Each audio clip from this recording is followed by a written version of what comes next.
विष्णु पुराण रे कहा जाइछि सा विद्या जा विमुक्ताय विद्या सी जी मुक्ति प्रदान करे एवं नेल्सन मांडेलांकर उक्ति मध्य समाज को परिवर्तन करने दिगरे शिक्षा ही प्रभावशाली बा प्रमुख अस्त्र भाव रे काम करि परिबो। ये दुईटी कथा को जदि आमे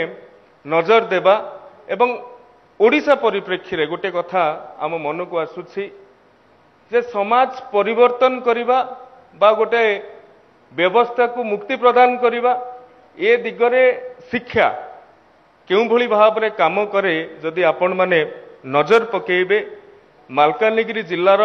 खेमागुड़ा गाँव बंडा घाटीर झियो बिनी मुदुली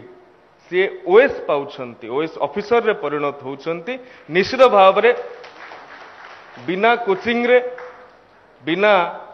ऑनलाइन सब्सक्रिप्शन रे जनकर आग्रह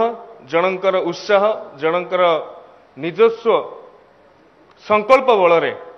सी ता निज समाज को परिवर्तन करिदेवार शक्ति रखुची एवं यह